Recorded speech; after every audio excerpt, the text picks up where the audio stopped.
네, 안녕하세요. 본질을 알아야 물건이 보인다. 인사이트 경매의 부시맨입니다.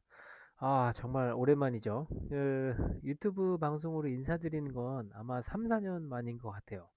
그동안 오프라인 모임이나 카페 단톡방을 통해서는 종종 방송했지만 이렇게 공개적으로 유튜브에 다시 영상을 올리는 건 정말 오랜만입니다.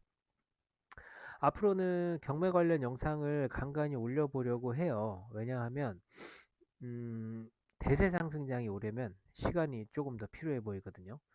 2019년도에 아이파크 시티를 반드시 청약해야 된다라는 오프라인 특강으로 처음 여러분들 앞에 제가 나타나게 됐어요.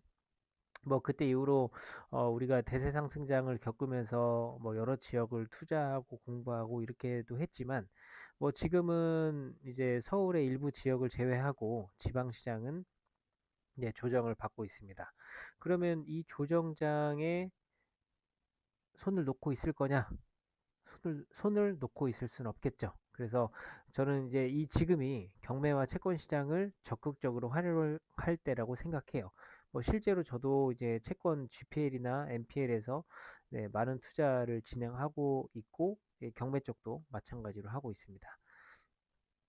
그래서 앞으로는 이 경매 시장인데 경매 물건을 어떻게 분석할 것인가, 어떻게 인사이트를 넓힐 것인가에 대한 이런 내용 중심으로 콘텐츠를 만들어 보려고 해요.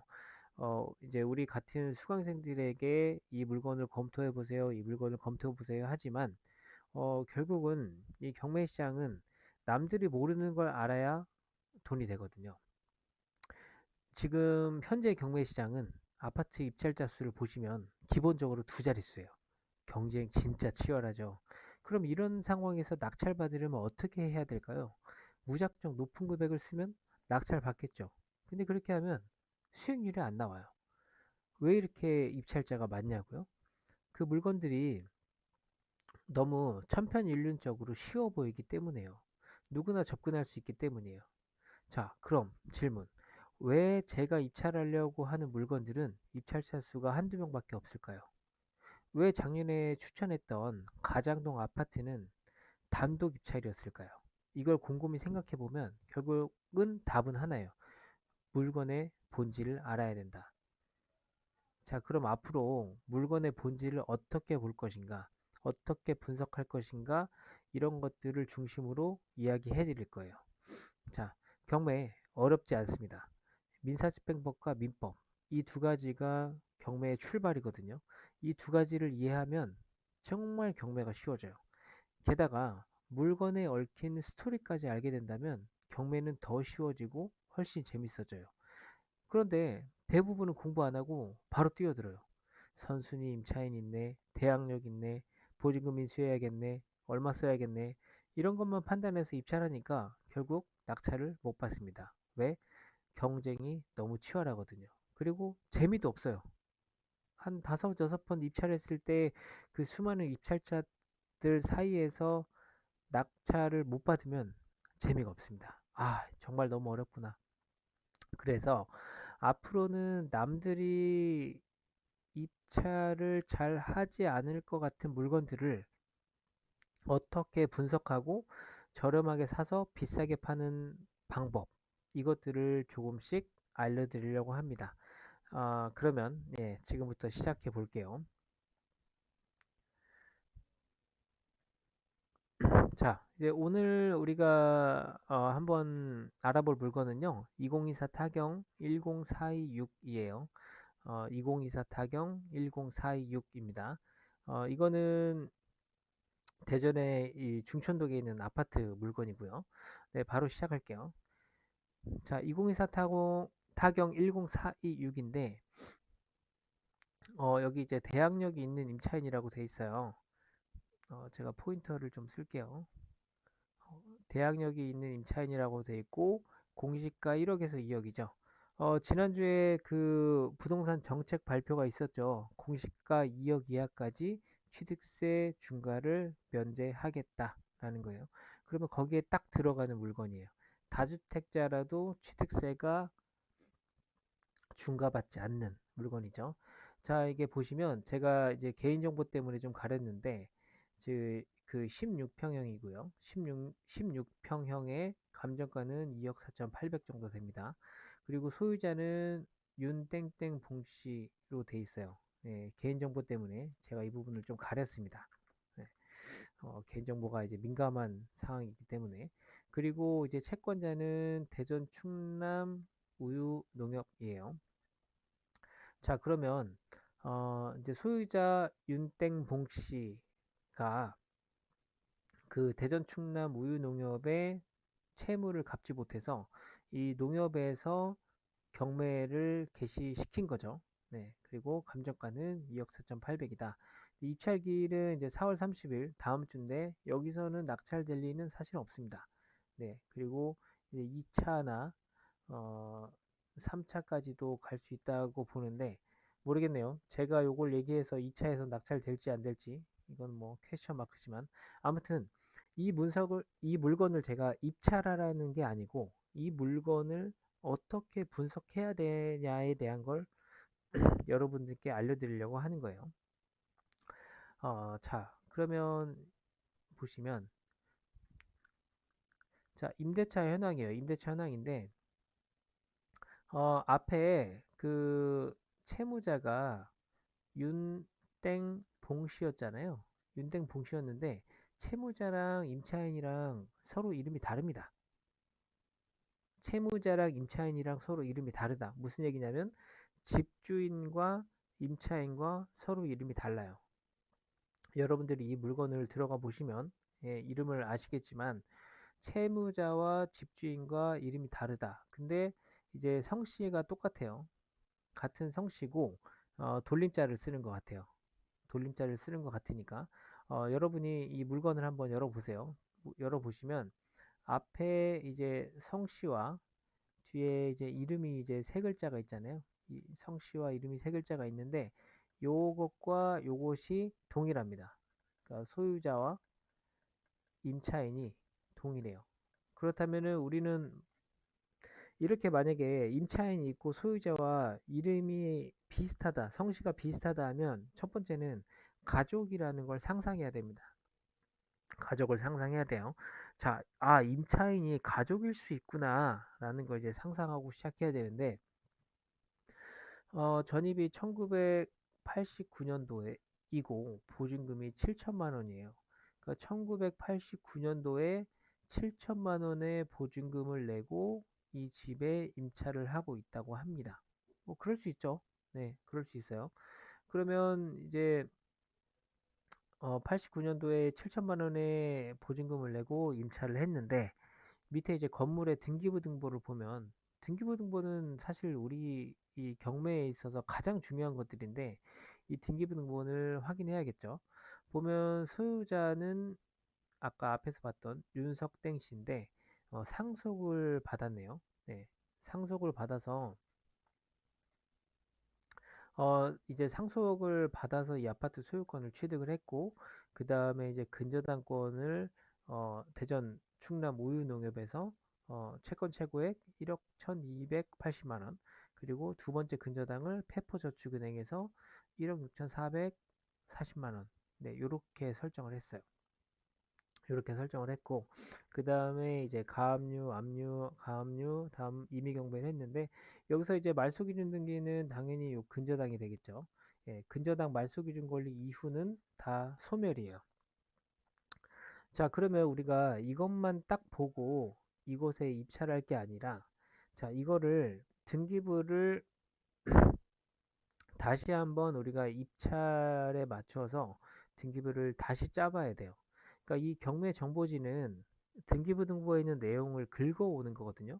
그래서 이거는 틀릴 수 있어요. 네, 이걸 보시면 안 되고 여러분이 등기부 등본을 열어서 등기부 등본은 크게 갑구 소유권에 의한 사항이 있고 을구 소유권 이외의 사항이 있잖아요. 그래서 여기 갑구에 보시면 소유권에 있는 사항 중에 살아있는 등기를 제가 시간 순서대로 쭉 나열했습니다. 그래서 1988년 11월 14일에 윤땡 중씨라는 분이 매매를 했고요. 최초 이제 소유권을 가져온 거예요. 이건 이제 보존 등기였고, 그 다음에 2006년 9월 25일에 지금 현재 소유자가 상속을 받았습니다. 상속을 받고 그 이후에 카드 대금 빌려서 가압류, 세금 체납, 근로복지공단에서 가압류, 그리고 임의경매가 개시가 됐어요. 그 다음에 소유권 이외의 사항인 을구를 보면 대전 충남 우유농협에서 1억 1200, 페퍼저축은행에서 1억 6400이에요. 자, 그러면 이거를 우리가 등기부등본에서 가지고 와서 보고 있는데 이렇게 하면 눈에 들어오지 않아요. 이 갑구와 을구를 합쳐야지만 뭐가 보이냐면 스토리가 보입니다. 여러분이 이 물건의 스토리를 알아야 물건을 이해하기 쉬워요.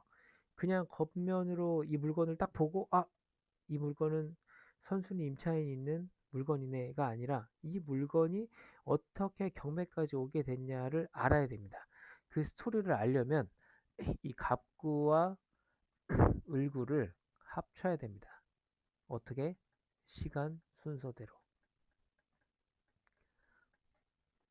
자, 시간 순서대로 이 갑구와 을구를 합쳐 보면 어떻게 되냐면 이렇게 돼요.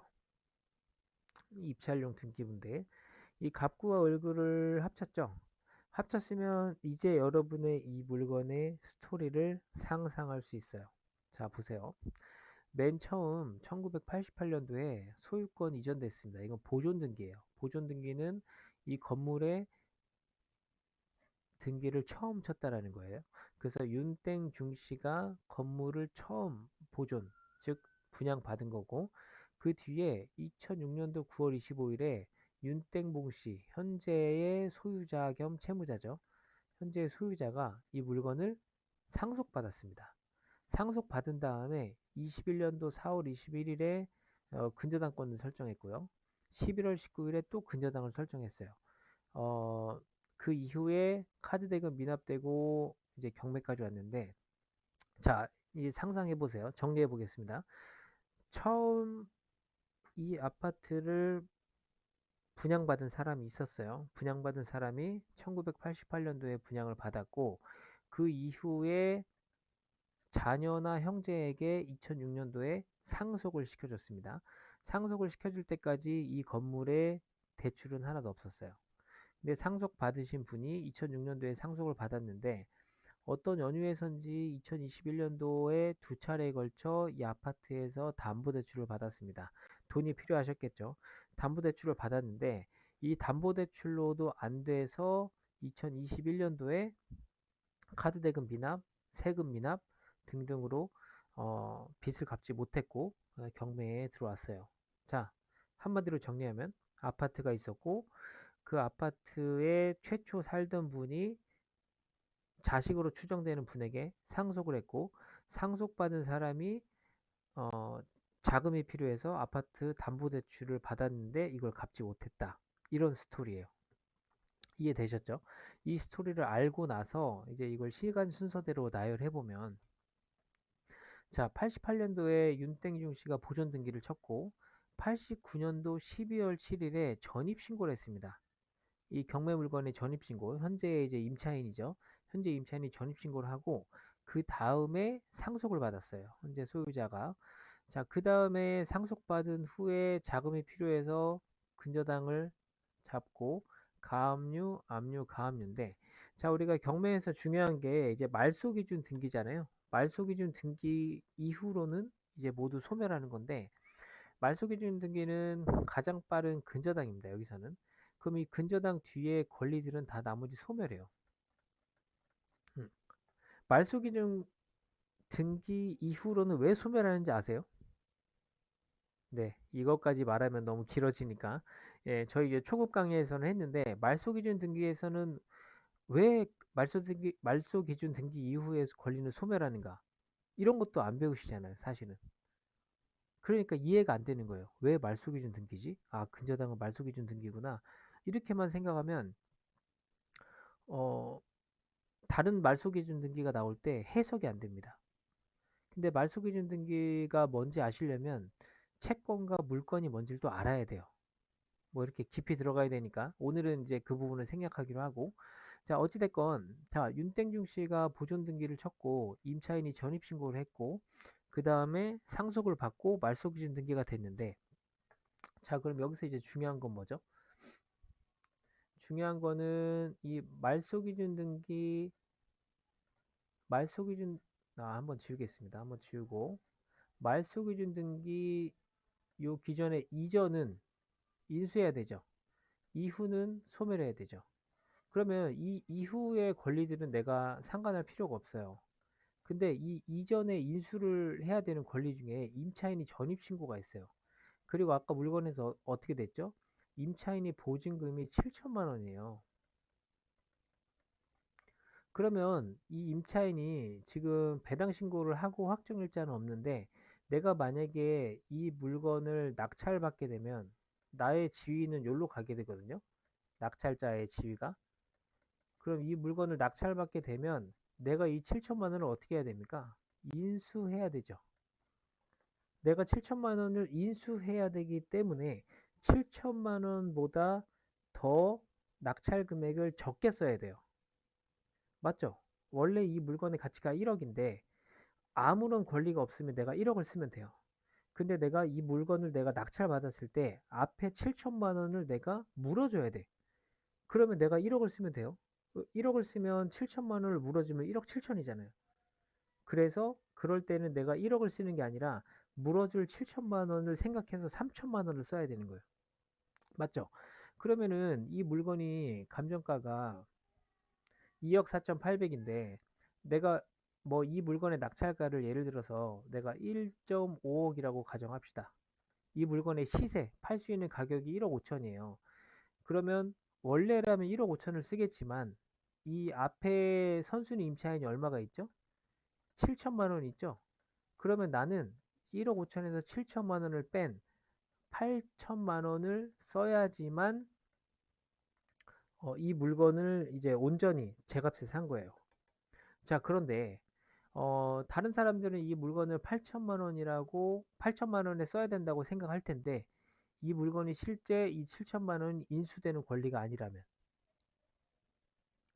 원래 인수되는 권리가 없을 때 1억 5천만 원이고 인수되는 권리가 있을 때 8천만 원인데 그럼 내가 이 물건을 1억에 써서 낙찰을 받는다면 그리고 이 7천만 원은 내가 가져갈 게 아니라면 인수할 게 아니라면 더 큰 수익이 나겠죠? 맞죠? 그래서 어떻게 그걸 판단하느냐인데 자 어, 보세요. 이 물건의 스토리를 알아야 된다라고 했어요. 스토리를 알아야 된다. 자, 스토리를 알아야 되는데 이 등기부 등본에서 모든 답이 다 있죠. 모든 답이 다 있는데 어, 자, 이 지금 은행의 채권 최고액이라는 거는 어, 빌려준 원금이 아니죠. 빌려준 원금이 아니라 이제 돈을 안 갚았을 때 내가 나중에 은행에서 이자까지 쳐서 받을 수 있는 최고 금액이에요. 그러면 보통 은행에서는 이 채권 최고액을 어떻게 설정하느냐? 이게 채권 최고액이죠.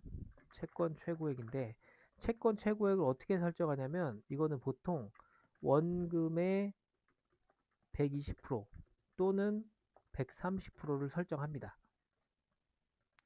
자, 그러면 농협 같은 경우는 보통 2금융권은 130%를 설정하거든요. 1금융권은 110%에서 120%인데 그러면 130%로 설정했다고 가정하면 이거를 130%로 나누면 되겠죠.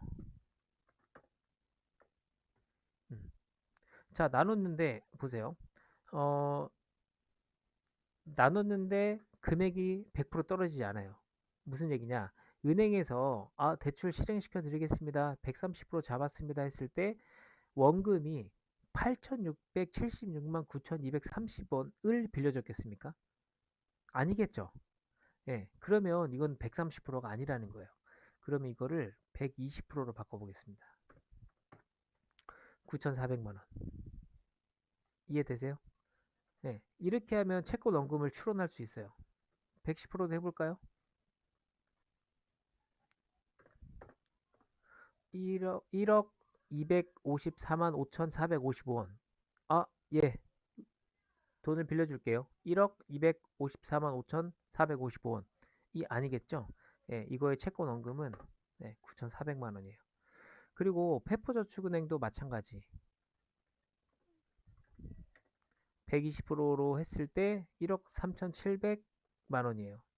자, 그러면 자, 여러분이 은행 입장에서 스토리를 다시 생각해 봅시다. 이 아파트는 2억 5,800만 원짜리 아파트예요. 근데 농협이랑 페퍼저축은행에서 이제 돈을 빌려줬는데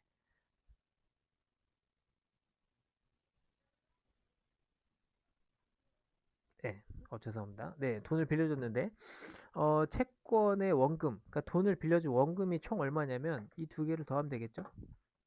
2억 3,100만 원이에요. 자, 여러분이 이제 은행원입니다. 여러분이 은행원이에요. 어떤 사람이 죄송합니다. 여기 이름이 나왔는데 X로 하겠습니다. 여러분이 은행원인데 이 윤땡봉 씨라는 분이 은행에 와서 돈을 빌려달라고 해요. 빌려달라고 해서 봤더니 총 빌린 금액 2억 3,100만 원이에요. 그러면 자 생각해 봅시다. 이 아파트의 가치가 2억이라면 2억 3,100만 원을 빌려주겠어요? 이 아파트의 가치가 10억이라면 2억 3,100만 원을 빌려주겠습니까? 10억이면 빌려줄만 하죠. 10억짜리가 경매에 넘어갔을 때 못해도 5억은 받을 거잖아요. 지구가 망하지 않는 이상. 자, 그럼 이제 뭐가 중요하냐? 21년도에 아파트 가격이 중요하겠죠. 맞죠? 네. 그러니까 이렇게 추론하는 거예요. 추론하는 거고. 자, 그러면 한번 가봅시다.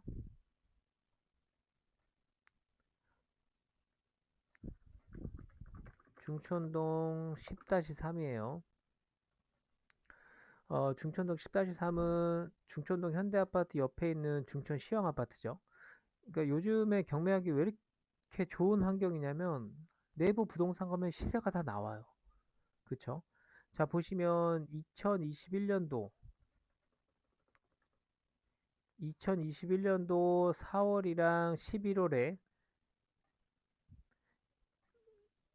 대출을 받았는데, 자, 이 지금 단일 평수예요. 실거래가를 한번 봅시다. 뭐 21년도 되게 재밌는 뭐 달이었죠. 대전에서. 21년도 5월 달에 최고 실거래가가 2억 6,500이에요. 10월 달에도 최고 실거래가가 2억 6,500이에요. 자, 그러면 시세는 대출받을 당시 시세는 2억 6,500이었는데 그쵸? 대출 총액은 2억 3,100만 원이에요. 그러면 LTV가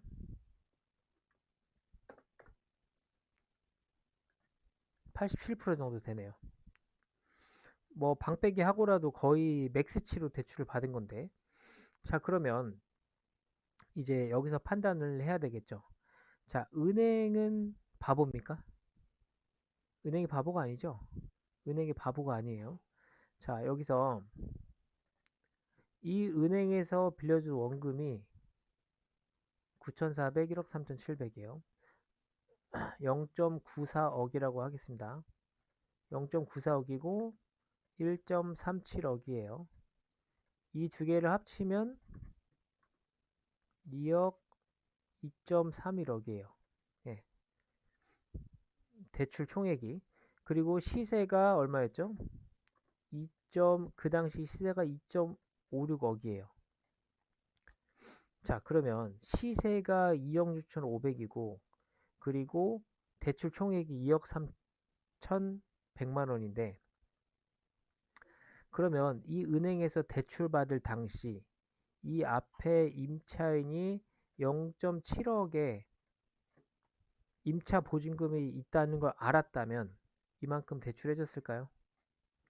왜냐면 2.31억이랑 0.7억을 더하면 3억이에요, 3억. 3억이면 시세를 넘어가죠. 그러면 은행이 얼마나 빠꼼인데, 죄송합니다. 빠꼼이라기보다는 은행분들이 얼마나 철두철미한데 이거를 시세 조회도 안 하고 선순위 임차인도 조회 안 하고 이 금액을 이렇게 거의 90%까지 LTV로 빌려줬을까요? 아닐 겁니다. 네.